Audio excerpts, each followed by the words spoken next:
Now for starters, Light. Did I like Light Yagami in the movie? So let's start off with his appearance. I actually, at first I criticized the fact that this guy didn't really look like Light Yagami. I just didn't really like his look. I was actually feeling attracted to him at, some point in the movie, but as the movie progressed and he kept making stupid decisions, my boner got soft. One of the complaints I hear is Light Yagami wasn't as strategic in the movie. For instance, he let on to L too quickly that he was indeed Kira, the killer, the one behind all these mysterious attacks, the one with this cult following, the one that the entire international community sort of basically realized was a threat to their existence. And I agree, L came storming in there, he sat right next to Light Yagami, and Light pretty much went on like a mini mental breakdown. And I don't think that's not even the right way to put it. He's just too anxious. He's not as calculating. He doesn't think far ahead. And I don't think that's necessarily because he's dumb, but I think he's too impatient. He's not disciplined enough. He doesn't really have a core value system that would make him very determined to shut up and stay on code. Instead, L brings the heat. He's like, I know you're Kira, and eventually you're going to tell me how you do the killing. And then Light pretty much starts to talk about like, let's team up, let's do I'm like, what are you doing? He found you, keep in mind, from scratch. This dude realized off of very little information that you need a face, that you need a name, which is why he wasn't scared to go out there and give that, public speech or whatever. And you're out here gonna be like, hey, let's work together? No, that doesn't scream out that you care at all. Could a human being react like this in this situation? The answer is yes. So I don't consider this scene bad necessarily. I don't consider it even unrealistic. It is what it is. They weren't necessarily adapting the content into movie format. They were taking ideas from it. They purchased the name to make a movie that would sell. And for its purpose, it did a decent job. They couldn't stretch this out forever and have Light in this movie be on his master strategy shit because the movie would have been like 6 hours, right? I'm gonna be honest and say I really liked Duke in this movie. I don't know why. It's probably because from the jump he appeared, he scared the crap out of Light. He's that last quarter LeBron needs so desperately in games. He's the one who pretty much had this dude start off on his killing spree, and he was involved in giving him information immediately, right? He was very helpful, whereas Light Yagami in certain instances, he really was on his own. He had to figure it out on his own. Misa wasn't a help, she was a dumb broad. So this Ryuk really seemed more sinister. He seemed like that death god Shinigamis were supposed to be. Now when it comes to Misa in this movie, I felt the same way about her as Light. I found them both very attractive at first, but as the movie progressed, it just kind of started to fade away, right? Like, Light's first stupid decision was introducing this book to her because she just became obsessed with it. She wasn't really only into the guy, she was into the idea of the guy and the book together. And as they started separating a little bit, she started losing attraction to the guy because the dude started questioning that ultimate idea of them together working for justice. I don't care how attractive you found this girl, you don't introduce this girl to the thing that could ultimately kill you in the end. You gotta look far ahead, and that's the thing, he didn't look far ahead, right? He just saw everything step by step, and you can't be the Kira if you're only gonna look at things like that. You gotta, be 10 steps ahead. And then this bitch was also stupid, okay? Like, that's the thing, it felt like two girls by the end of the movie just, running away. This bitch thought that she could handle everything. No, you can't. Stop it, alright? If this dude can't handle it, you definitely can't handle it. And obviously some of her decisions towards the end of the movie prove that. My dudes, put your boners aside about her for a second and realize she wasn't the best Misa. And I know people are gonna be like, well, she didn't have to be the perfect Misa or play it completely faithfully. True.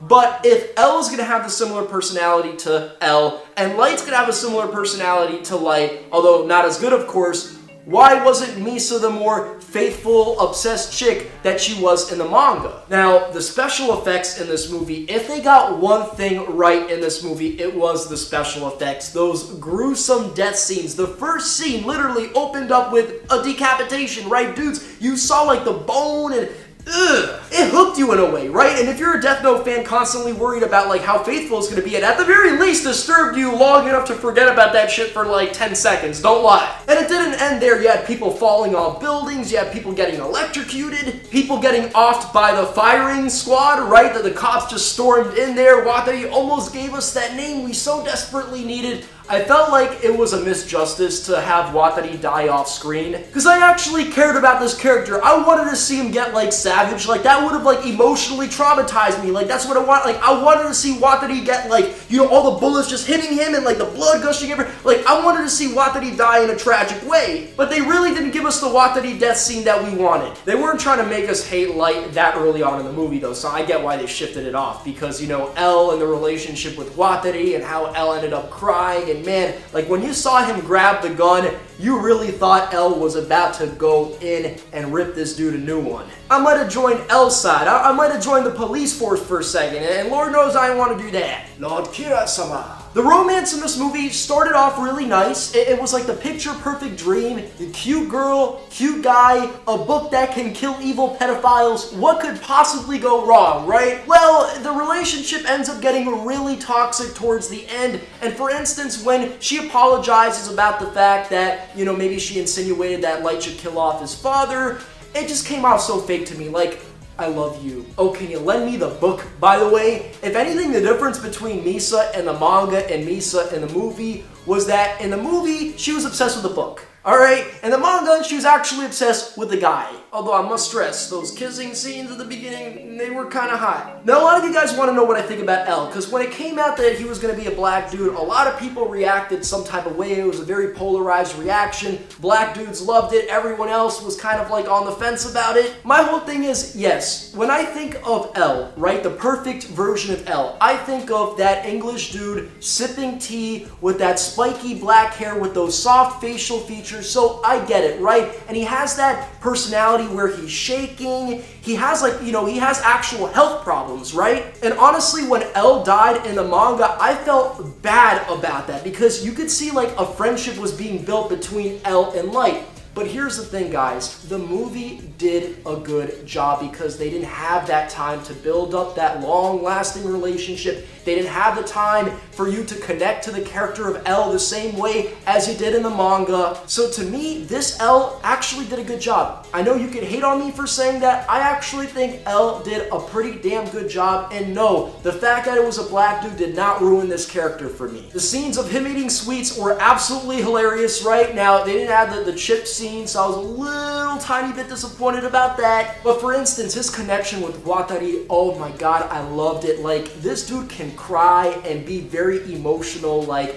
perfectly. And that's one reason why I actually hate this dude, because by the end I was just like, come on, just finish him off already. Like, I'm tired of this asshole, right? Like, I just wanted him gone. But his relationship with Watari, like, that shit was real, and you could tell he really felt his death. And again, when we saw that gun, I thought he was either going to kill himself or he was going to go out there and do something that he would never do and that would be out of his personality. Lastly, the ending. Girl ends up dying, and I didn't really feel bad for her, but let's not lie and act like Light wasn't on some manipulative shit, right? Like, tell me you love me. Like, it was a trap all along. It was a lose-lose situation, and we see her falling off, and her face looked a little bit creepy, you know, when you actually saw her corpse, but then again, I've seen ISIS beheading videos, ain't nothing faze me no more. Light ends up surviving, planning his own death, planning actual killings while he's in a coma, and then the dad ends up finding out at the end, and when he said, like, it was you all along, I'm like, oh my god, like, what are you going to do now? I'm very curious, because